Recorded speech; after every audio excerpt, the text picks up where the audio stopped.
Olá, estamos aqui com Luiz Cabral, da Plane Aviation. Eu sou Alexandre Michalik, da Academia de Ideias, com o meu amigo. É isso aí, Michalik, muito obrigado pelo convite. É muito bom poder abrir as portas da nossa casa, do nosso hangar, para recebê-lo e para falar de assuntos tão relevantes, tão importantes. E sendo piloto e amante dessas ideias de empreendedorismo e processo de tomada de decisão, liderança. Pensar fora da caixa, né, Luiz? Pensar fora da caixa. Então, muito obrigado mesmo Eu por que agradeço. vir até aqui. Vamos lá. Vamos lá. Para todo mundo que está nos ouvindo e assistindo, qualquer som que tiver fora do ruído, né? Fora do radar, a gente está dentro do hangar, então pode ser que tenham sons do pessoal trabalhando, assim como aviões subindo e descendo, e é normal dentro da área de aviação, né? Exatamente, faz parte do nosso ambiente de trabalho. Da emoção, né? O pessoal vai entender, e todas as vezes que um avião decolar ou pousar, a gente vai acabar até perdendo um pouco o foco. E eu acho que é um pouco do que a gente vai falar. A gente fala um pouco de mindfulness, né? Mindfulness é sempre ir e voltar, né? Então, qualquer distração, manter a atenção plena é muito importante, né? Exato. Luiz, a gente falava na hora do almoço, há pouco tempo atrás, a gente quase que fez uma resenha completamente, podia ter gravado, né? Podia. Mas o que a gente vai falar é sobre alta performance. Então, como que nós, seres humanos, como profissionais também, equilibramos a vida pessoal, profissional, as demandas, pressões e ainda tem uma qualidade de vida, né? Você, como piloto, tem uma trajetória que chegou a ser comandante de aeronaves internacionais, voando internacionalmente, e hoje está nesse projeto lindo da Plane Aviation, né? Transformando sonhos em realidades, né? Conta um pouquinho da nossa história, da sua história para a gente, por favor. Exato, Michalik, eu acho que dá para falar que eu sempre fui um apaixonado pela aviação. A trajetória me trouxe para um determinado momento da vida até uma obstinação até conseguir todas as minhas carteiras. Então você que acompanhou aí a minha parte de juventude, né, vamos dizer, adolescência e juventude, você sabe que aos 18 anos eu fui para os Estados Unidos, o que era um projeto de 6 anos, de 6 meses foi um projeto de 6 anos. Acabei me formando em ciências aeronáuticas lá e nessa experiência dos Estados Unidos foi o primeiro momento que eu tive um avião. Então você sabe que lá é muito mais fácil de adquirir uma aeronave. Então eu paguei lá, na época, 20% desse avião e financiei 80%. E foi a minha primeira experiência com essa aviação menor, sendo proprietário de aeronaves. Desde então, vou dizer que praticamente tive aviões, né? Então sempre fui proprietário de monomotores e trilhei uma carreira na aviação comercial. Foram 2 anos de BRA e 18 anos de Latam, né? TAM e Latam, Grupo Latam. E lá criei toda uma carreira, construí uma carreira que encerrei como checador, instrutor de simulador e nos últimos 2 anos aí, piloto da ponte aérea, né? Então voando Airbus 320. Essa trajetória foi muito bacana porque em paralelo a essa parte técnica eu gosto muito de uma vida acadêmica e o empreendedorismo sempre esteve aí permeando os meus caminhos e sou proprietário hoje de uma escola de aviação, faço parte desse grupo que a gente chama de ecossistema Cirrus hoje no Brasil e vim para esse projeto há 4 meses agora na Plane Aviation trabalhando também com processos de vendas de aeronaves e aí a gente vai falar um pouco sobre isso também, melhorando processos e ajudando o pessoal aí Eu quero ir lá atrás. Lá quando você estava em Boston, naquele frio danado, naqueles aviõezinhos, porque pilotar aeronave transatlântica é o ápice de uma carreira, né? Mas eu lembro quando você estava lá em Boston, que pegava um aviãozinho de manhã, trabalhava no restaurante também, não é isso? Exato. Então, é interessante quando eu disse que eu fui um obstinado, talvez por isso, sempre gostei de avião. A aviação, ela sempre esteve presente na minha vida, morava ali próximo ao aeroporto da Pampulha, né? Na Cidade Nova, então era rota ali, a gente sempre via. E essa obstinação, ela me trouxe a isso, a ter um foco e um objetivo. Então eu sabia que só iria sair lá daquele projeto, dos Estados Unidos, quando eu tivesse 1.500 horas de voo, né? E um estudo completando então todas as licenças que precisava. Então voei muito avião pequeno, voei reporte de trânsito, né? Alguns amigos foram visitar lá atrás, né? Passaram frio comigo lá. Quase quebraram o avião. Quase quebraram o avião, teve um colega que quase quebrou o avião, né? Mas brincadeiras à parte, a gente quando somos jovens, né? A gente é motivado por um olhar lá para frente Eu acho que, óbvio, que eu tinha que pagar minhas contas, a aviação naquela época eu gastava, não pagava, né? Então tive que trabalhar como garçom, fiz uma carreira, né? Chegou num determinado momento que eu estudava mais carta de vinhos e molhos, né? Ou cortes de carne do que a aviação propriamente dita. Então foi essa obstinação, esse foco, né? E a gente pode dar alguns nomes para isso que me trouxeram até, vamos dizer, o ápice da carreira, que é ser comandante de Airbus. A gente está falando sobre alta performance e por trás de um comandante, é um comandante, né? Você tem uma estrutura ali por trás. Sair do Brasil e ir lá para Boston, no frio, aquela história, né? Todo mundo conta a cerveja que eu tomo, mas ninguém vê os tomos que eu levo, né? Exatamente. Eu vejo hoje muitos profissionais que talvez a maior dor seja a solidão, né? Então, eu lembro muito quando o Cristiano Ronaldo, depois de 3 bolas de ouro ou 4, que o Messi ganhou, e ele estava olhando ali, o Messi, ele falou, poxa, eu tenho que mudar alguma coisa da minha vida. E por mais que ele treinasse, tem uma abdicação da vida pessoal, e a gente acaba se sentindo sozinho, né? Como é que você se sentiu nesse momento? O que te motivou para falar, bicho, eu vou chegar no meu objetivo, não interessa, é difícil, estou longe da minha família, estou longe de quem eu gosto, estou longe de quem eu amo, estou longe muitas vezes de fazer o que eu prezo, que é pilotar, para chegar no meu objetivo, né? Essa obstinação, é disciplina, é foco. Como é que foi esse momento de superação e o que te motivou para falar, cara, é isso que eu quero e eu vou? Perfeito. Michalik, você sabe que depois de muito tempo eu vou começar de trás para frente fazer uma engenharia reversa. Uhum. Uma das minhas formações é gestão de projetos e eu me apaixonei por gestão de projetos, até uma parte um pouco da engenharia, porque eventualmente eu usei isso nessa primeira fase da vida, da carreira, da preparação. Então, eventualmente, quando eu penso em projetos, eu pensei nessa época na entrega. O que eu preciso entregar? Estou entrando num projeto. Claro que foi um projeto todo de uma forma empírica, porque eu não sabia quanto tempo ia demorar aquilo, né? Mas eu sabia que para o mercado brasileiro, né, então o objetivo sempre foi voltar para o Brasil, né, com uma formação que pudesse me trazer para um processo de empregabilidade aqui. Então, na época, exigia-se para entrar numa companhia aérea 1.500 horas de voo, inglês fluente, eventualmente as carteiras todas de piloto, né?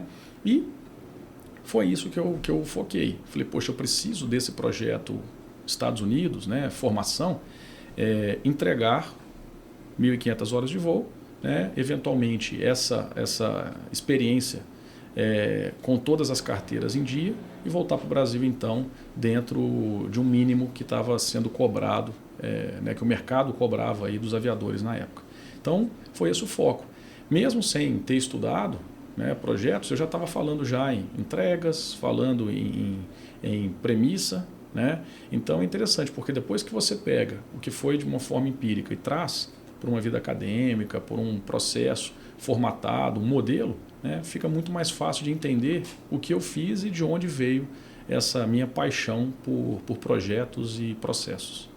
Onde que entra a disciplina nesse passo a passo? Perfeito. Como eu disse, na nossa conversa prévia, né, a gente falou de disciplina e é interessante porque eu chamo de obstinação.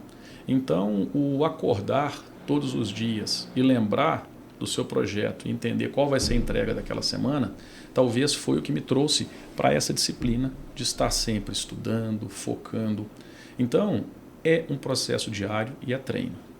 Disciplina é treino. Ninguém nasce disciplinado. Algumas pessoas têm mais uma predisposição a essa disciplina, fica mais fácil, né? Eu tenho um jeito mais extrovertido, mais solto, e eu preciso sempre de estar voltando para essa disciplina. Então, eu dentro dos meus pensamentos diários, dentro das minhas primeiras horas do dia, eventualmente numa corrida, é ali que eu consigo trazer essa disciplina de pensamento. Então, como vai ser meu dia? Como que eu vou produzir hoje? Quais que são as entregas mais importantes da semana? Então, se você tem um projeto grande de 1.500 horas de voo, todas as licenças, as carteiras, e você quebrar em pedaços menores, ajuda muito nessa disciplina que você falou. Então, em vez de pensar no todo sempre, né, você nunca pode perder o foco lá do todo. O que eu vou entregar? Mas você quebrando em pedaços menores, ajuda a manter essa disciplina e esse pensamento diário. Eu vejo muitos profissionais, a gente está falando do mundo corporativo, que tem uma capacidade muito grande e falta a atitude. E eu falo muito que a gente é movido por emoções e sentimentos. Hoje, a gente é totalmente sensorial. Você pegar o telefone, o celular, é isso. Vai apertando os botões. E aí o cara é muito capacitado, mas falta ele, às vezes, um passo de autoestima, seja o que for, para chegar no objetivo. E aí chega o puxa-saco, que eu falo que o puxa-saco é o cara perfeito, que ele mexe em todos, né? Ele chega, ele abraça o chefe, é o tato. Ele ouve o chefe quando o chefe está com problema, o ouvido. Ele leva um chocolate pro chefe, né? E ainda dá um tapinha nas costas dele, fala, pô, que bacana e tal. A questão de ouvir, né? Hoje a gente é muito... quer falar muito e escuta pouco, né? Mas para quem está nos escutando e assistindo, né? Que fala, poxa, você tem um talento muito grande. Acredita em você para dar esse próximo passo. Isso é ser alta gestão, alta excelência consigo mesmo, né? Porque a gente estava conversando... Hoje não existe mais B2B, B2C. Hoje é H to H, ser humano por ser humano. Porque atrás das marcas, atrás de tudo que a gente entende como consumo, que a gente vive disso, né? Tem o ser humano por trás. E a gente é tocado por emoções. Nas nossas relações pessoais, de trabalho, e nossas relações com a gente mesmo, né? Então, quando você estava lá e falou, poxa, tá bom, chegou aqui, já tenho a carga horária suficiente, podia falar, não, agora vou fazer mais um curso aqui, já estou nos Estados Unidos, vou para essa aviação, vou fazer aqui, que é esse que muitas pessoas falam, vou ficar mais preparado, vou dar mais um passo, enquanto isso chegou aí um monte de gente furando a fila, né? Como é que foi esse shift, essa mudança? Falou assim, agora chega nos Estados Unidos e voltar para o Brasil, porque muita gente fala, não, lá fora, eu quero ir para fora, porque lá fora que tem oportunidade. Poxa, nós somos a 8ª economia do mundo, né? A gente não é pequeno. Não. Então, dentro dessa perspectiva de você estar num lugar que todo mundo quer ir, para os Estados Unidos, o país das oportunidades, fala, poxa, eu vou voltar para o Brasil porque me preparei para voltar. Como é que foi essa transição? Excelente pergunta. Que, na verdade, é uma pergunta que me traz por um caminho, né? Você formulando a pergunta, eu comecei a imaginar aqui todo um escopo. Então, eu vou começar fazendo analogia a uma maratona, né? A maratona é muito interessante porque ela é uma marca, você tem lá os 42 quilômetros a serem completados, né? E ela é uma marca muito pessoal, né? Eventualmente, algumas pessoas vencem uma maratona, mas o vencer uma maratona é completá-la, né? Então, para todos que completam uma maratona, é um marco importante, porque exige preparação, exige foco, como a gente está conversando. Só que não se completa uma maratona se não der o primeiro passo. Então, o primeiro passo, talvez, ali ele é o mais importante, né? Os atletas, eles dizem que existe, em algum momento da maratona, um bloqueio muito mais psicológico do que físico, que o atleta ali, né, e pode ser o atleta de final de semana, mas ele colocou os 42 quilômetros como objetivo, ele trava, né, mentalmente. Então, ele tem que ter uma disciplina de conseguir sair daquele estado negativo. Então, só se encerra uma maratona, né, quem eventualmente consegue vencer aquela barreira desse bloqueio. Então, o primeiro passo é importante, esse bloqueio durante o percurso é importante, e saber que você chegou ao final e comemorar é muito importante também. A maratona, ela tem lá uma faixa. Poxa, cheguei aqui. Uhum. Né? E o interessante porque a gente vê muitas pessoas se enrolando nesse final da maratona. Então, quando a gente fala em objetivo, é interessante a gente ter esse objetivo. Ele está dentro de um timeline que eventualmente a gente vai poder ajustar, mas eu não posso ajustar de 1.500 horas para 5.000 horas, porque eu nunca voltaria, né? Ou eu nunca iria cumprir com o meu objetivo, que era voltar e exercer essa profissão no meu país. Então, eventualmente, eu estava numa situação confortável, porque eu estava vivendo naquele momento, né? Como eu disse, adquiri minha primeira aeronave com 21 anos de idade, tinha esse avião, um avião que estava agregado a uma escola de aviação que eu trabalhava, conseguia fazer meus voos de tempos em tempos, mas eu se eu passasse as 1.500 horas, né, se eu passasse muito, cheguei a passar talvez umas 20, 25 horas, tá? Mas eu tinha aquele objetivo. Então, o interessante é que quando você está chegando próximo à entrega, os ajustes são necessários, mas você tem que entregar. Né? Eventualmente até para começar um outro projeto. Então, se a ideia era entregar, você tem que ter, inclusive, coragem para fechar esse projeto. Né? E você disse muito de sentimentos. Os sentimentos eles são inúmeros dentro desse processo. E claro que dentro de um processo desse, a gente não pode, agora fazendo um contraponto, pensar apenas numa entrega de um projeto, porque agora você tem pessoas envolvidas, sentimentos envolvidos ali. Eventualmente você constitui uma família, você tem algum outro objetivo que envolve outras pessoas, então talvez uma mudança dentro do escopo desse projeto, né, que você trilhou, ele pode gerar muitos problemas também, ou um desconforto em outras pessoas. Não pensando de uma forma egoísta, nós temos ali o speech dos comissários, né, para fechar tudo isso que a gente está falando nessa parte, que muita gente não presta atenção, mas é o em caso de uma despressurização da aeronave, máscaras de oxigênio cairão, retire a sua e vista antes de auxiliar outra pessoa. Então, dentro de um processo, eventualmente de decisão que a gente está falando, é muito importante pensarmos em nós, não de uma forma egoísta. Como comandante. Comandante comanda. Eu preciso de cuidar de mim para cuidar de outros. Tá? Então, eventualmente, até não é um egoísmo, mas algo que você muito mais pensa nos outros do que em você. Mas o centro hoje, para que você possa decidir e auxiliar, é você estar bem. Né? Então, eu acho que as decisões na época foram tomadas em voltar. É um exercício, eu tomei outras decisões eventualmente igualmente importantes na minha vida e que passaram por dentro desse processo. Eu tenho que pensar em mim, como que eu estou bem. Então agora eu posso auxiliar outras pessoas, vamos levar esse assunto para os demais. Né? Você falou também, Michalik, da solidão.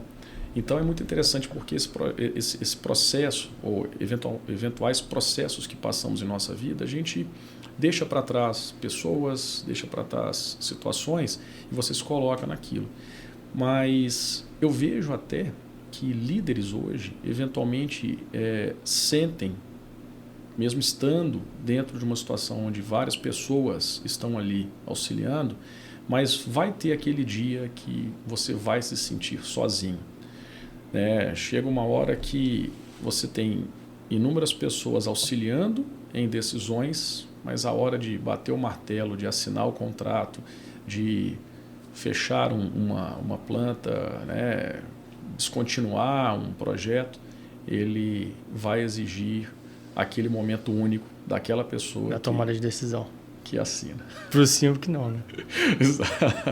Agrade quem quer agradar, ou não, né? Ou porque não. Toda decisão você vai agradar alguns e outros menos, né? Menos. Né? Então, eventualmente, líderes têm esse momento de decidir. Né?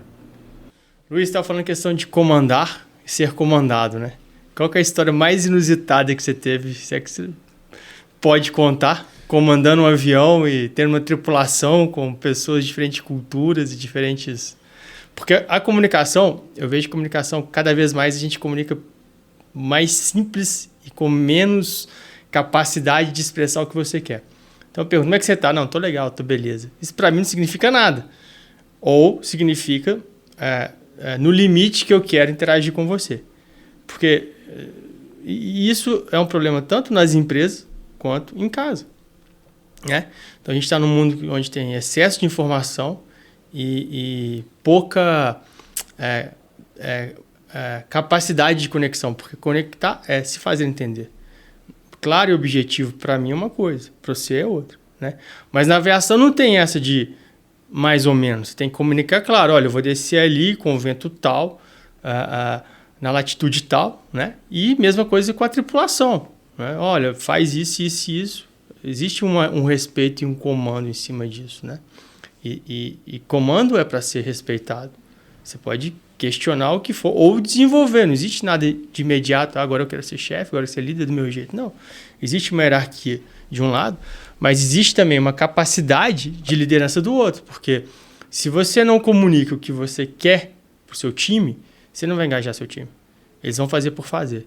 E a gente está falando muito por trás disso, tem a motivação.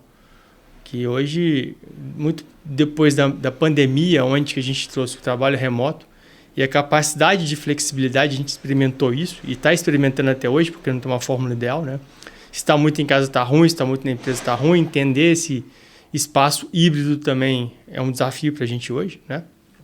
Flutuar nessa onda, né? Para saber para onde que vai. Enfim, eu queria voltar nessa história toda para você contar um caso de que você falou, putz, isso aí. Você sabe que é o seguinte, sempre brinquei lá, né, que as coisas nunca acontecem com a gente, acontecem com um primo nosso. Né? Então, eu tenho a liberdade de falar desses casos de um amigo meu. Um caso que você escutou muito interessante de alguém, de um comandante, não vou... Escutei dizer, né? Antes até de falar do caso, tá? Vou contextualizar. A comunicação hoje é exatamente o que você falou. Ela permeia todos os meios, da família à profissão, né? Ao voo. Então, uma das formas mais simples de melhorar a comunicação é o desenvolvimento de procedimentos padrão. Então, a aviação ela é muito pautada em checklist e procedimentos padrão. Então, você tem o que fazer e o que falar. Eventualmente, até a aviação ela muda a língua, ela traz para o inglês algo para chamar mesmo a atenção. Para nós é mais fácil porque, né, falamos português. Eventualmente, para o americano, para o inglês, não adianta os mesmos call-outs, né, que é o que a gente fala, porque são call-outs em inglês. Mas, para nós, ele tem uma importância muito grande. E claro que hoje, estudos de fatores humanos, eles passam pela comunicação. Uma comunicação assertiva, né, que é diferente de falta de educação. Né? Então, muita gente acredita e fala, não, poxa, eu tive uma reunião e eu tive que ser assertivo com o meu time. Não, na verdade, eventualmente, só deixou transparecer algum tipo de emoção de raiva ou alguma outra situação que deixou transparecer e eventualmente gera um sentimento muito mais negativo do que positivo naquela equipe. Tá? Vou contar então um caso de um amigo meu, né, lá de BH. Um conterrâneo. Um conterrâneo. Parece que ele estava em Recife, um calor absurdo em Recife. Assim a gente contou. Tá, foi o que ele falou. Falei, poxa, rapaz, você até imaginou absurdo, esse calor, né? Um calor péssimo. E o ar-condicionado do avião não estava muito efetivo. Né? Então a gente sabe que, poxa, você está usando a máquina ali durante muito tempo e, eventualmente, o ar-condicionado não estava funcionando de acordo. Tá? Então estava com uma eficiência menor do que o normal. E a percepção de todos é a mesma. Né? Então existe uma padronização dentro da aviação que, durante momentos críticos do voo, não se entra em contato as equipes, desde que seja algo emergencial, uma emergência mesmo, algo muito grave. Tá? Né? Vocês ficam blindados na cabine? Fica blindados e mesmo a comunicação via rádio. Então só chama, né? Eventualmente, poxa, estou taxiando e tal, e estou pronto para decolagem, um passageiro levantou. A gente não pode decolar com esse passageiro em pé. Né? Então, uma para não colocá-lo em risco e os demais, porque esse passageiro tropeçando, ele pode cair, né, em cima de alguém. Então, mas aí essa comissária chamou, né, ela estava lá no fundo do avião e aí falou, comando, está pegando fogo aqui atrás. Pronto, já para o avião, declara emergência, fala que vai precisar de uma evacuação de emergência, pergunta se combate o fogo. Falei, não, confirma, é na galley, o que está acontecendo? Confirma para mim só para eu conseguir entender. Não, comando, esse ar-condicionado não está funcionando. Está muito quente aqui, está pegando fogo. Eu falei, não, agora pode chamar um médico a bordo. Eu quase infartei aqui agora. Né? Então, quando a gente fala em comunicação, você fala, poxa, eventualmente, na cabeça da pessoa, ela teve uma comunicação assertiva. Né? O objetivo, eventualmente, foi cumprido, foi tentar melhorar o ar-condicionado. né? Mas quase matou o outro que estava lá na frente do coração. Então, casos de falta de comunicação ou uma comunicação errada, ela pode ter efeitos muito nocivos. E hoje o que a gente vê é problemas seríssimos de comunicação em todas as instituições.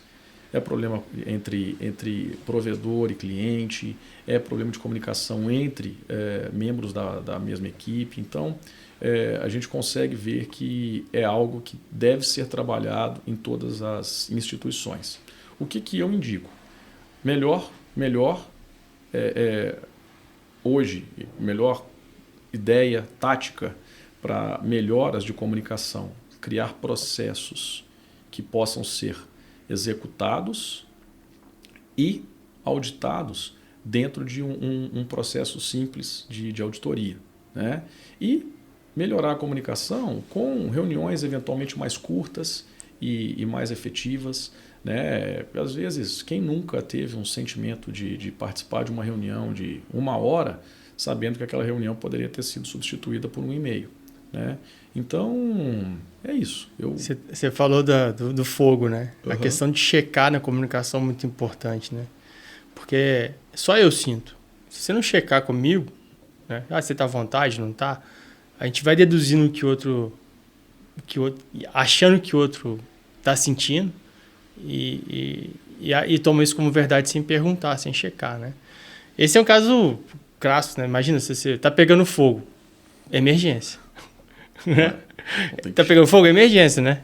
E você sabe, Michele, que é muito interessante você falar do checar. Na aviação existe um termo chamado cotejar. Então, todas as vezes que os pilotos recebem uma informação do controle de tráfego aéreo, desça para o nível 230.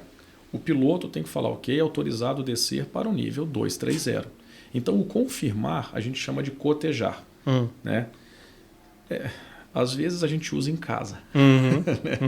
Você fala, olha, amanhã, e eu falo porque às vezes a gente perde o foco, né? A cabeça está em outro lugar.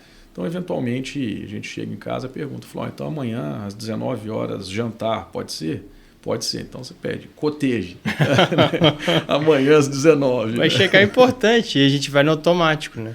Exato. E acaba que a comunicação fica cada vez mais escassa. E isso, eu falo que o Brasil é um país ansioso. Tudo aqui é para ontem. E a ansiedade nos traz esse comportamento.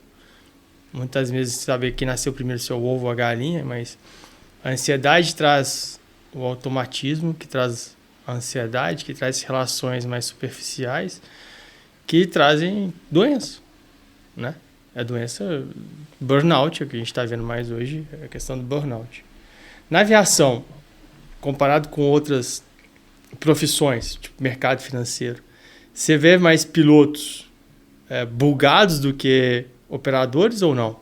Você sabe que muita gente me pergunta isso, né? Eu tive durante um tempo num departamento de treinamento e um dos itens lá, dos assuntos que são tratados dentro hoje das companhias aéreas e dentro da aviação é o tal do CRM, que é o Crew Resource Management, né? E dentro desse gerenciamento de equipe, dentro do gerenciamento de tripulantes, vamos chamar assim, de pessoas envolvidas na aviação, a gente traz assuntos de fatores humanos. Tá? A ansiedade hoje ele é um mal do século, parafraseando aí alguns autores, né? Então, é algo que merece a nossa atenção. Tá? E é algo que está cada vez mais intenso em todas as áreas. Então, se perguntarem com relação ao pessoal da aviação, existe sim uma amostragem que deve ser muito parecida com a de outras áreas por conta das pressões que a gente passa por ali, né? Eventualmente, algumas pessoas conseguem lidar de uma forma melhor, outras precisam de ajuda ou de metodologias para diminuir. Que já é patologia, né? Mas a minha percepção é que na aviação o controle mental é muito importante. Então, quando você tem um controle mental, de alguma forma é um mindfulness, porque você está plenamente ali. O que a gente faz hoje? Cada vez mais motoqueiro dirige usando o celular. Exato. Nosso cérebro não consegue fazer duas coisas ao mesmo tempo. Você acha que consegue, mas não consegue. É a mesma coisa que você estar ali assistindo televisão, conversando com sua esposa e mexendo no computador. Você vai fazer 3 coisas, igual o pato. O pato faz tudo mal feito, né? O pato anda, nada e voa. Exato. Mas nenhum com tanta maestria. Uhum. Então, assim como o cirurgião, né, são momentos decisivos ali, e você tem uma responsabilidade muito grande, porque são vidas, né, que estão por trás. A atenção plena ali, querendo ou não, é aplicada rotineiramente, né? Rotineiramente, né? E com o processo também. Quer dizer, você imagina, você está descendo ali... Uma pergunta, você pode usar... Como é que é a questão do telefone celular na cabine de comando?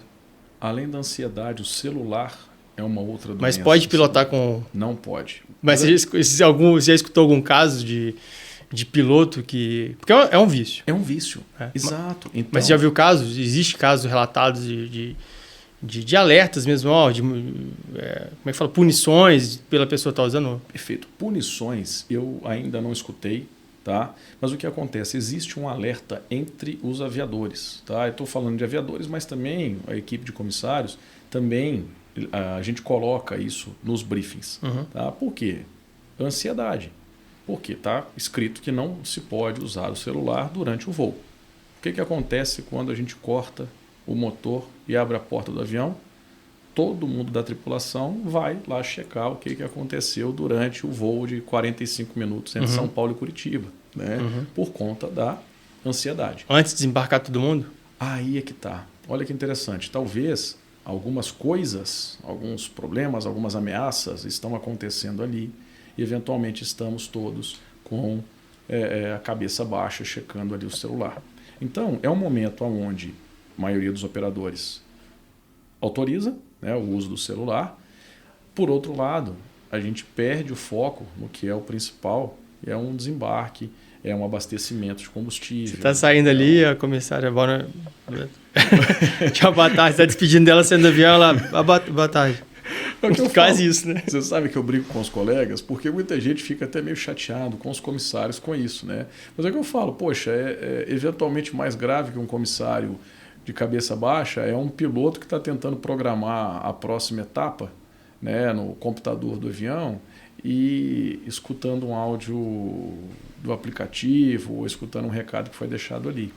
Então, é o não conseguir fazer 2, 3 coisas ao mesmo tempo, né? Dessa conversa, possivelmente vai chegar nas companhias aéreas, a gente vai fazer uma provocação. Não, uma consultoria para eles. Porque o celular nos traz ansiedade. Ponto.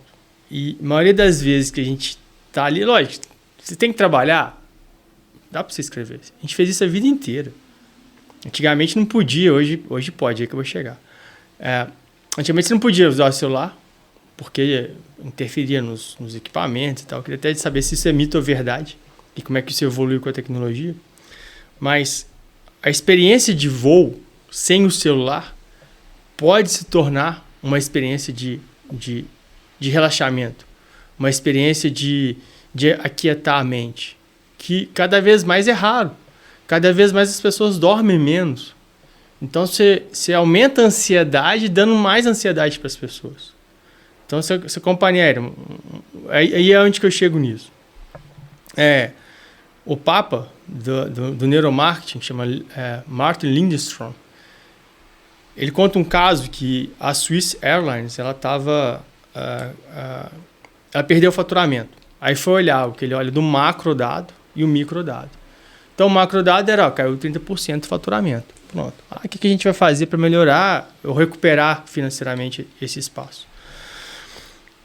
Vamos oferecer cadeiras mais largas, vamos oferecer refeições light, de acordo com proteína, com não sei o que, raw food, água de coco fresca e tal. Tudo isso no foco na experiência do cliente. Só que muitas vezes, ou na maioria das vezes, o cliente não te responde o que você quer perguntar. E aí vai na emoção de novo. Resumindo, um voo internacional, eles entenderam que o que melhoraria a experiência do cliente, ou no final das contas a afinidade de você com a marca, né? Porque a gente, de novo, no conceito age to age, é você com a marca, é a ansiedade. Então, num voo internacional de 12 horas de Zurique para Nova York, eles passaram a aplicar uma metodologia que é o seguinte: senhoras e senhores passageiros, meu nome é comandante Luiz Cabral, estou aqui, e assim, em franco suíço, dá para traduzir em alemão. Mas enfim, o meu recado era o seguinte: nós vamos demorar 12 horas de Zurique para Nova York, não sei se é isso, mas né?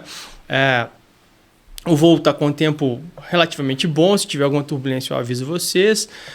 Teremos a refeição servida tal hora e tal hora. Recomendo a vocês também levantar, vão passar alguns exercícios para movimentar o corpo ali, você não precisa nem levantar da cadeira, você pode ali mesmo, né, mexer seu pé, que vai te trazer um relaxamento melhor.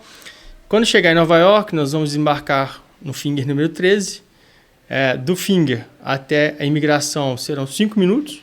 Recomendo que vocês possam andar, afinal de contas, movimentar o corpo é importante depois de um voo internacional, vocês vão estar cansados.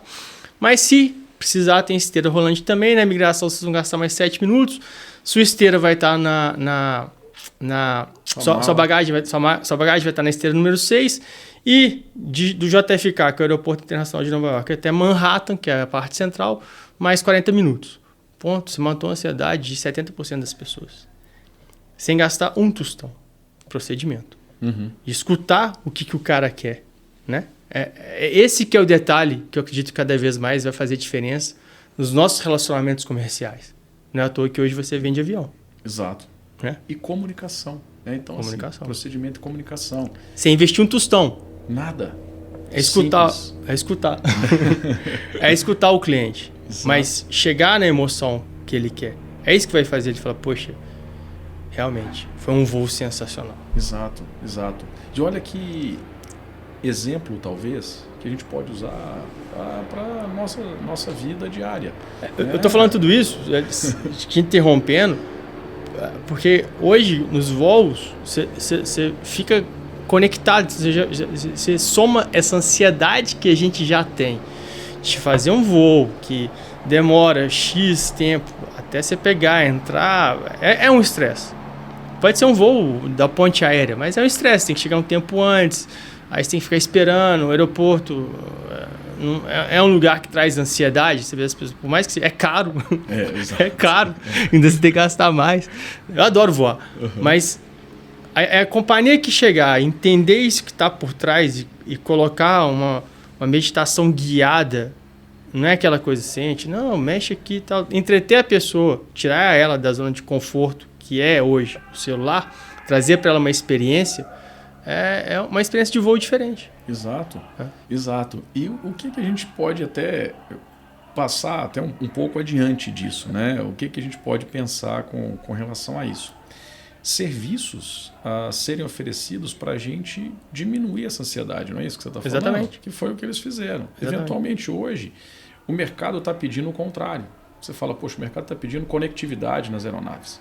É interessante porque, poxa, um fabricante de monomotor teve que colocar uma conectividade nas suas aeronaves para que os passageiros, né, possam se conectar ao mundo externo, gerando ainda mais ansiedade, perdendo eventualmente uma oportunidade de um voo tão apreciativo. Né? Porque, poxa, voar deveria ser apreciativo. É uma oportunidade que nós temos ali de estar num meio, né? Eu brinco que é num outro fluido. Literalmente né? no mundo nas nuvens, por que não, né? Por que não? Né? Então perde-se uma oportunidade. Então, esse tipo vamos dizer, de serviços prestados ou ideias para diminuir a ansiedade deveria ser usado não só, né, no meio, mas em todo e qualquer outro meio. Né? Você estava falando da vida pessoal, né? Eu te interrompi para dizer, mas se você perguntar o que o cliente quer, ele vai falar, não, eu quero celular, eu quero internet, porque eu preciso trabalhar. Agora, se você oferecer para ele uma experiência onde ele vai desligar do mundo e sair do outro lado relaxado, aí é diferente. Uhum. E é aí que você entra na questão do neuromarketing, da neurociência, porque as pessoas, os clientes, eles não respondem o que você, como empresa, tem que fazer. É a interpretação. Uhum. Né? Você chegar para uma menina, seja que for, você quer me beijar? Ela fala, não. Você tem que conquistar ela. Você tem que... Né? Ou chegar, tu brigou com sua esposa, que for... Vem cá me dar um beijo. Não. Tô com raiva de você. É o que for. Poxa, mas sua unha tá bonita. Eu vi que você fez a unha hoje. Tá na cor que eu gosto. Sabe? Nossa, seu cabelo. Você fez luz. É esse que faz o diferencial. É olhar pra pessoa. Não, né? E eventualmente até interpretar alguma situação e, por que não, usar métodos para diminuir essa ansiedade. Exato. Dentro de uma melhoria até de comunicação, que é que a gente está falando aqui. Né? Quando você melhora a comunicação, você eventualmente diminui a ansiedade do outro, né? E torna as relações todas melhores. Né? Eu tô para te falar aqui que 40% da ansiedade é comunicação. Interessante. Possivelmente. Vou fazer algum estudo e colocar em alguma revista internacional, mas deve ser isso, 40%, porque a gente fica ansioso do que o outro vai responder. A gente fica ansioso. Tem uma coisa legal no budismo que fala que expectativas geram frustrações. Perfeito. Então, você tem uma expectativa de chegar em Nova York e atrasar meia hora, você já vai ficar nervoso. Aí você fala, não, vamos ter que dar uma volta aqui. É a comunicação de você falar, fica tranquilo. Acende a luz à noite aqui, quando a gente era pequeno. Você tá ali ansioso para dormir, que tem um bicho-papão. Aí chegava a avó e falava, não, deixa a luzinha aqui e tal. Né? Exato. É você trazer um ponto de conforto para a pessoa falar, acalmar. Tá tudo certo. Você sabe que eu sempre... O pessoal brinca que eu falo muito, né? Vamos dizer, no avião, nos últimos anos, a minha tendência foi falar cada vez menos, porque o pessoal às vezes quer descansar mesmo. Alguns estão super, hiper conectados ali, mas uma boa parcela quer descansar. Então, aquele piloto que fala demais acaba enchendo mais a paciência dos passageiros do que ajudando. Mas, principalmente nos hubs, Brasília, São Paulo, BH, existe toda uma fila para pousar e, eventualmente, a gente não consegue cumprir com essa fila exatamente quando a gente chega. Então, nós temos que fazer algum tipo de espera, fazer uma volta um pouco maior para entrar aí num sequenciamento. Se por acaso começa a demorar muito e as pessoas começam a ver que está demorando, vale o piloto falar, olha, seguinte, conforme vocês estão observando, a gente está fazendo algumas voltas aqui justamente para entrar no sequenciamento, mas é algo normal, acredito que dentro de mais 15 minutos a gente vai conseguir pousar. Então é um hábito, né, que eventualmente os pilotos trazem para diminuir essa ansiedade dos passageiros, principalmente quando sai do normal, sai do que era esperado. Então era esperado pousar às 5 horas da tarde, já são 5:02 e a gente não pousou, então está fora do combinado. O mundo vai acabar. O que está acontecendo? O mundo vai acabar. Eu lembro de algumas vezes que eu cheguei em São Paulo e uma das rotas que são feitas, ou que é feita, é ir passar por cima de Santos, né? E é tão bonito, você tem tipo uma falésia assim, né? É bonito. É uma dica também para as empresas. Induz as pessoas ou conduz as pessoas para uma viagem, já que você está nas nuvens. Olha, nós estamos passando por cima aqui, olha que está Santos, estamos chegando aqui e tal. Em vez de chegar e falar, espera que estamos chegando, vou conduzir vocês, já que está tenso para todo mundo, né? Já que também quero chegar, deixa eu contar para vocês aqui um pouquinho de onde que a gente está passando, sabe? Ali é Santos, São Paulo, olha só, tem uma falésia, olha que detalhe, você não sabia, por isso que na hora que você desce, muita gente que aqui de São Paulo tem aquela serra, olha onde é que você desce de carro, que muitas vezes está congestionado e tal. É um detalhe, mas que é um detalhe que faz a experiência, né? Exato, e pode ser algo até individualizado, sabia? Hoje com tanta tecnologia, com inteligência artificial, eventualmente falar para todos vai ter aquele que não vai querer escutar. Ok, mas a gente pode trazer eventualmente para um aplicativo, um software dentro do avião que ele já vai conectando ali com o caminho. Eu discordo de você. Fala. Discordo, sabe por quê?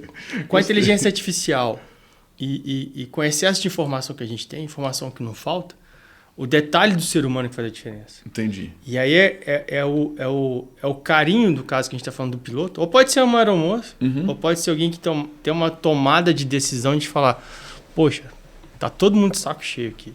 Tá todo mundo querendo descer. Não tem jeito, a gente tem que esperar, não tem outro jeito, é um procedimento. Em vez de a gente ficar ansioso aqui, falando que vai dar 10 voltas, vamos curtir o caminho. Vocês já pararam para reparar que aqui embaixo, aqui... Tem Santos, tem uma falésia, ou tem uma fábrica ali, ou tem não sei o quê. Isso a inteligência artificial não vai fazer. Não. É a conectar, é o que chama hoje de afagar, não, tem um nome isso, acolher. Acolher. Acolhimento. Acolhimento. Isso é um acolhimento. Tá todo mundo tenso, pô. E o piloto também quer chegar. Falou, gente, também quero chegar em casa. Eu também tenho minha esposa, tô voando. Quando vocês estavam lá fazendo o check-in e tal, eu já tava aqui planejando o voo. Tá? Agora, vamos, já que a gente tá no mesmo barco. Vamos fazer disso um prazer para todo mundo, tá? Ou perguntar o nome de cada um, para onde você tá vindo. Vamos conversar todo mundo aqui? Quem quer falar? Levanta a mão, sabe? Porque cada vez mais a gente fala muito, escuta pouco. Uhum. E aí, tem dentista que recebe o cliente e fica 40 minutos, porque a pessoa quer ser ouvida. Uhum. Então, chegar a comissário e falar, gente, aí tá aqui, ó, vamos, já que nós... Quem quer falar sobre a experiência do voo? Foi ruim pra caramba e tal, não sei o que seja pra escutar. Então foi ruim, mas o que pode melhorar? Foi isso. Então a outra fala, não, que legal, ouviu a gente. Uhum. Isso é diferente. Isso é o que eles chamam de humanizar. Tá o aplicativo, frio, o aplicativo não vai dar isso. O mundo está muito frio, né? Exatamente. As relações estão muito frias, que pode parecer até superficial. Eventualmente, esse sentimento de relações superficiais, acho que está todo mundo passando, né? Está todo mundo passando por isso. Fala, poxa, não consigo me conectar com o meu vizinho de porta, né? Mas justamente por conta disso, de estar buscando algo e cada vez mais inatingível, será que eu posso dizer isso? Mas sempre buscando algo diferente, talvez, e sempre na correria do dia a dia, que é uma correria, talvez, gerada por essa busca incessante. É o automatismo, né? A gente não olha para os nossos pares, vai olhar para o vizinho. Olha quando ele faz um barulho, aí você quer processar em vez de chegar e perguntar para ele. Fala, pô, tá fazendo barulho, né? Tá me incomodando, tô me sentindo incomodado, porque, poxa, eu quero chegar em casa aqui e tal. Ele falou, nossa, nem me dei conta, mas você já quer brigar. Aí você já quer chegar e... Por quê? Porque você chegou, não olhou, né, nem pro seu cachorro, vamos dizer assim. E aí, pela falta de contatos, por toda agressão tem uma necessidade não atendida, e aí você vai passando pro próximo. Em vez de harmonizar tudo, não, você passa pro próximo. Já que bateu em mim, vou bater na você, vamos embora. E isso gera o quê? Mais ansiedade, gera mais transtorno. E isso no mundo corporativo é o que chama clima organizacional, é o que mais adoece, é o que mais dá turnover e é o que mais faz as pessoas saírem de casa sem um prazer. Olha, a gente passa mais tempo no trabalho do que em casa. E se isso não for prazeroso, a nossa vida vai ficar... Eu passei por isso. Quando eu trabalhei numa instituição que era, sabe, burocrática, que era o CREA, mas quer dizer, não é o CREA que está errado. Eu, que não me adaptei lá, porque o CREA vai ser assim. É uma instituição de engenheiros, uma instituição mais quadrada. O engenheiro já é mais cartesiano, né? Uhum. Você vai implantar uma comunicação ali, tem que respeitar essa cultura organizacional. Então, na verdade, eu que estava no lugar errado. Uhum. Que ali as pessoas são padrão. Não tem espaço muito para criativo. Interessante até o que você está falando, né? Que a gente volta naquele de primeiro vista a máscara em você para depois ajudar o outro. Exatamente. Então, poxa, eu tenho que me ajudar. Será que eu também estou... Né? O que eu posso contribuir aqui pro ambiente que eu estou vivendo, né? E como que eu posso, eventualmente, tornar um clima organizacional melhor? E foi o que você falou, eventualmente, em alguns lugares já tem aquela cultura organizacional, aquele clima organizacional já instaurado. Então, é muito difícil de mudar.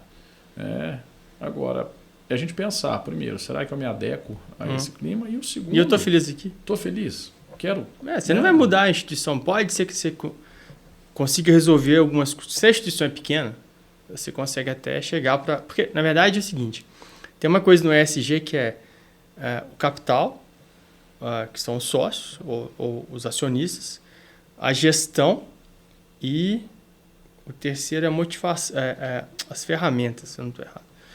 Se isso aqui não caminhar, não adianta. E por que eu estou falando isso? Porque se a empresa tiver no board dela pessoas muito tradicionais, vamos dizer assim, você não vai ter a flexibilidade de uma empresa que é de tecnologia, por exemplo, que você trabalha na hora de casa, do jeito que você quiser, do jeito que você quiser. Então, é respeitar ali. E o seguinte, se a empresa também não quiser mudar, que é nessa relação, tá tudo certo. Tem que entender onde que ela quer chegar, como é que vai chegar. Mas não adianta ela também cobrar das pessoas que sigam. né? Esse, porque hoje tem especialistas para tudo, né? A gente está vivendo uma era generalista.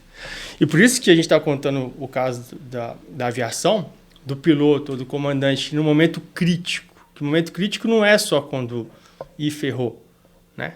Deu Mayday aqui. Não, o momento crítico nós estamos descendo aqui, atrasou, tem 10 minutos que a gente está na fila e tem não sei quantas pessoas aqui atrás tensas.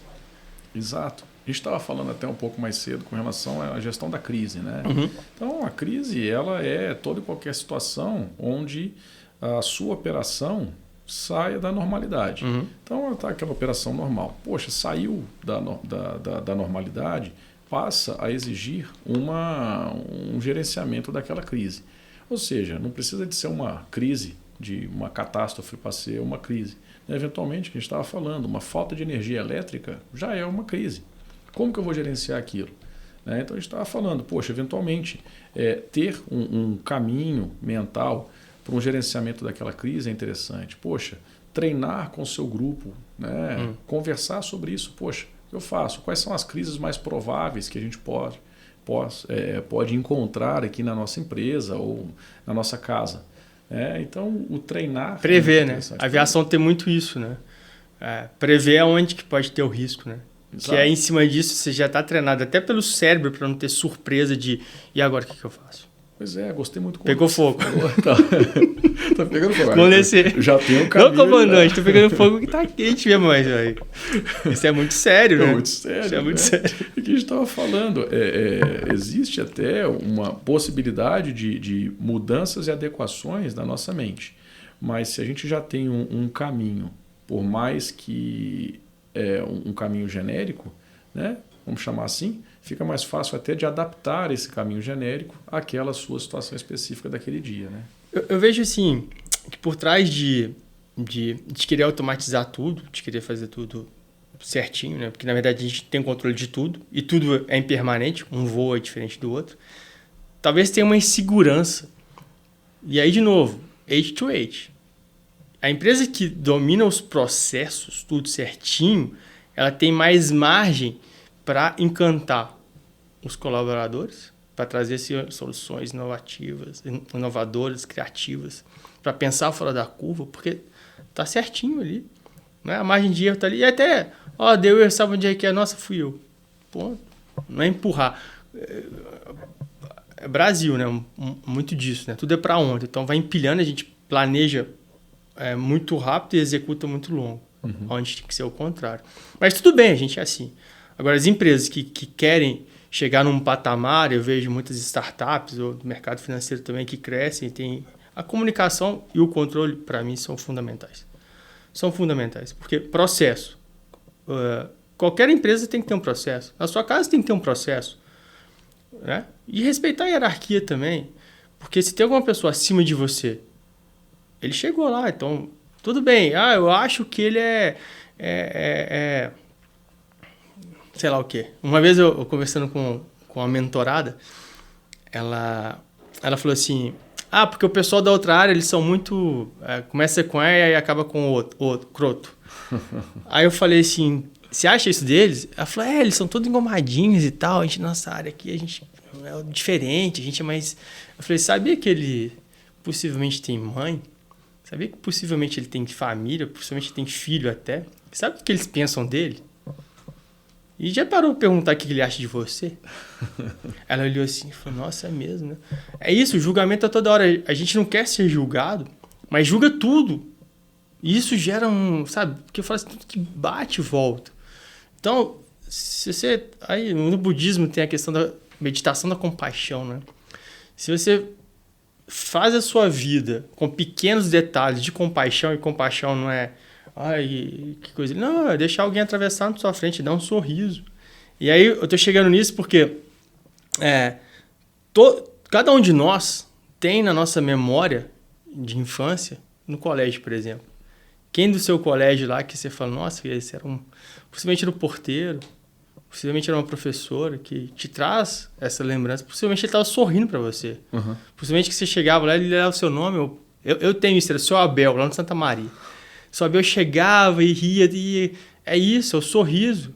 E por trás dele devia ter muito mais dificuldade do que a minha família, do que for, sabe? Isso faz muita diferença. É um sorriso, sabe? Você oferecer um copo de água, isso volta. E é interessante o que você falou, né, Michele, que a gente tem... você tem que ter uma cadeia de valores para o seu cliente e uma cadeia de valores para as pessoas com que você trabalha. Né? E quando a gente fala em cadeia de valores, não é nada... Pode ser formalizado, mas, poxa, o que dá valor? Por que eu saio de casa todos os dias para vir trabalhar? Né? Então, o interessante dessa história é que, eventualmente, um sorriso ele agrega valor ao seu dia. Né? Você está falando, poxa, todo esse clima organizacional, o hábito de sorrir. E aí eu volto ao nosso início da conversa, que foi aquela do treinamento. Podemos nos treinar a sorrir. Pode. Podemos nos treinar a sermos pessoas mais calmas, menos ansiosas. Né? O mundo nos vai trazer para dispositivos para que a gente esteja sempre conectado. Tem um microchip daqui a pouco. Tudo. Né? Agora, a gente pode treinar a ter um clima melhor. Então foi o que nós falamos. Parte um pouco de nós, né? Aquela de usar a máscara primeiro na gente e, como você disse, você vai passando isso adiante para as pessoas que estão em volta, agregando valor ao seu produto e ao seu serviço, que isso, óbvio, vai ser transmitido aos clientes e às pessoas que consomem esses produtos e serviços e agregando valor para a gente. Né? Que você fala, poxa, eu quero sim trabalhar nesse lugar. Fica mais leve, né? Fica mais prazeroso. E, eventualmente, você sabe que pode. Nós não falamos em momento algum em dinheiro aqui, né? Isso é consequência, né? Mas ele é uma consequência. E boa, né? Por que não, né? Pode trazer, porque equipes motivadas, equipes felizes, né? De um modo geral, e claro que quando eu digo felizes, motivadas, são equipes que seguem processos, que têm um clima organizacional elevado, elas são equipes mais produtivas. Né? Tem uma coisa que é a questão do líder. O líder, se ele não consegue engajar ou chegar na emoção dos liderados, eles não vão comprar o boi dele. Agora, o líder que chega e fala, galera, é importante para mim, eu preciso de vocês, sabe, é conectar humanamente. Aí o cara... É o cara que fala, pô, esse cara é bacana demais. Porque, na verdade, é olhar pro outro, sabe? Olhar e entender até que ele não quer falar nada. É chegar... E é difícil isso cada vez mais. Eu vejo nas instituições, tem gente que trabalha do outro lado, um do lado do outro. E, sabe? Não consegue. Não, porque se eu tô no automático, eu nem vou te ver. Eu não vejo a minha mulher. Exato. Eu não vejo meu filho, como é que eu vou ver a pessoa do lado? Aí a pessoa do lado tem a frustração que ele também tá automático e vai, tá tudo certo. Isso, no final das contas, a gente tá falando de produtividade. Isso a gente tá falando de rendimento. Rendimento financeiro para a empresa e rendimento financeiro para mim também, porque eu tô perdendo tempo, de alguma forma ou de outra, na minha carreira. Ou num lugar que eu poderia estar mais valorizado, mas eu tenho medo de sair. Não, tá ruim, mas tá bom, porque se eu sair daqui, eu não vou arrumar nada melhor. Lógico, você tá pensando na corrida dos ratos. Você né? se limitou também, né? Eu falo uma coisa, Luiz, que tem uma coisa que você pede a Deus, seja qual Deus que você tiver. Uhum. Né? Deus é Deus, a religião é diferente de fé. Uhum. O que você pedir para ele, vai te entregar. Não tenha dúvida disso. Ele vai te... mas eu quero 1 milhão. Fala, tá bom, então vai sair daqui, vai vir um carro, vai te levar lá pro Paraguai pra você entregar uma mala, você vai ganhar 1 milhão. Você quer? Tem que ter um propósito. Vai comprar um avião. Quer comprar um avião. Meu sonho é ter um avião. Você vai ter que gastar gasolina, você vai ter que gastar com um piloto. Você quer um avião pra quê? Sabe? Você pode chegar aí e junta seu dinheiro, pega um avião para fazer o que você quer, que é deslocar de um lado pro outro com eficiência, com qualidade. Você não precisa ter um avião. Agora, se você tiver um avião, que é um prazer que tem, tem com prazer para não virar um problema para você. Uhum. Né? E a gente vai viver no automático. Então, Deus te entrega, o que eu falo muito, né? Você quer rico, todo mundo quer ser rico e ter sucesso e ser rico, né? Aí você vai pro Big Brother, sai de lá com 2 milhões, tá famoso, todo mundo pede autógrafo. Autógrafo não tem, mas hoje é selfie e tal. chamado pro camarote de Salvador, carnaval no Rio, camarote não sei aonde, as melhores festas e tal, eventualmente faz até uma propaganda. Passa 1 ano e meio, ninguém sabe quem é. Acabou. Aí o 1 milhão dele, os 2 milhões, já gastou porque ele comprou um carro, que ele precisou não sei o quê. E aí ele não conseguiu virar uma Sabrina Sato, não conseguiu virar uma Grazi, né? Não conseguiu ter uma performance. Acho que o Gil também, se não me engano, são poucos Big Brother que chegam para um outro patamar. E aí ele gasta dinheiro com terapia. Porque ele vira ostracismo. Mas ele ganhou Você não quis ficar rico? Você não quis ganhar 1 milhão? Você não quis ficar famoso? Mas qual que era o propósito disso? Foi o que a Sabrina fez. Eu acho a Sabrina muito inteligente nessa jogada. Porque ela não foi ganhadora. A Sabrina foi vice ou o que for. Quem foi o Domi, que era o namorado dela na época, né? E ela teve resiliência de ser a burra, né? Mas por quê? Se fosse hoje, acho que nem existiria mais, né? Porque machismo, não sei o quê e tal, que ela era massacrada, entre aspas, assim, né? E ela aceitou tudo isso. E hoje a Sabrina é uma mulher de 40 milhões de reais, se não for mais. Se não for mais. O Hulk. Porra, o Hulk chegou em 2014 na Copa do Mundo do Brasil. Quem que é Hulk? Quem que é Hulk? O Hulk é um cara de 600 milhões de reais. Ele deixou de falar, não, beleza, a minha trajetória... Bem, vou jogar futebol, que eu gosto. Se é ir pra China, se é ir pra Rússia, em vez de ter aqui a fama, o propósito que é? Jogar futebol que eu gosto. Eu vou ganhar dinheiro que eu preciso. Ponto. Acabou. E foi o que você falou, é jogar pro universo, né? Você joga pro universo. E o jogar para o universo é interessante porque às vezes não é só em pensamento e palavras, né? Eventualmente é muito mais por atitudes, né? Então, as atitudes nossas hoje a gente colhe, né? E eventualmente bem rápido tudo que a gente planta, né? Então, plantar coisa boa, plantar boas atitudes, uma vida mais centrada e focada, né? Eu acho que é algo bem interessante que consegue, vamos dizer...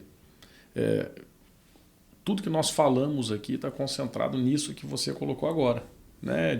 Poxa, a gente podemos ser todos melhores a cada dia e eventualmente eu termino agora com um pensamento, você falando aí, na sua primeira pergunta, né? Quando a gente fala de comandante, né? E aí é de um amigo mesmo, um amigo instrutor, né? Das antigas, né? Então é muito bacana a gente poder também se espelhar em alguns exemplos como esse. Lá na época que eu estava fazendo já o curso de comandante, né? Então vim de copiloto dentro de uma carreira normal, né?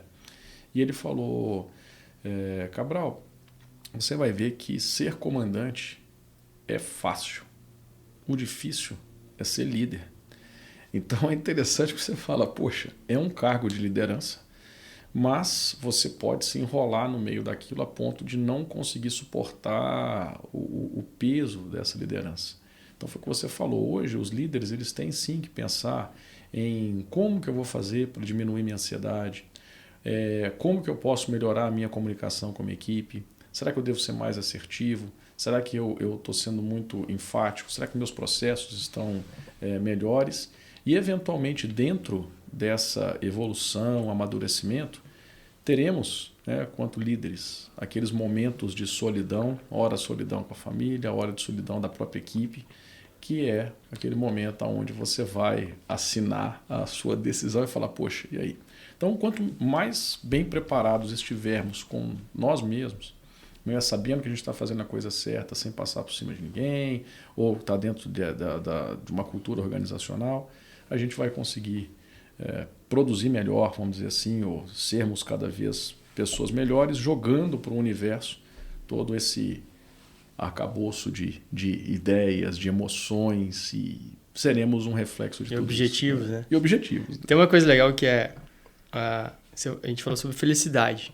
Eu aprendi com um monge que felicidade, na verdade, todos os sentimentos são efêmeros. Felicidade e a raiva é a mesma coisa. Então, em vez de você buscar a felicidade, busque a paz. Que a paz ela é única. É a serenidade. A paz de você ir trabalhar, a paz de você chegar em casa e ter um clima, né, organizacional com seus pares, com seus amigos, né? Porque felicidade, você não vai ter felicidade todo dia. Você faz um voo lindo e maravilhoso, Nossa, que felicidade estar aqui e tal. Só que no outro dia o tempo está fechado, você não conseguiu voar. E do mesmo jeito também, você teve uma desavença, seja o que for, um negócio que você não fechou, você fica frustrado, que é legítimo, mas amanhã é outro dia. Então, a gente vive muito engajado, né?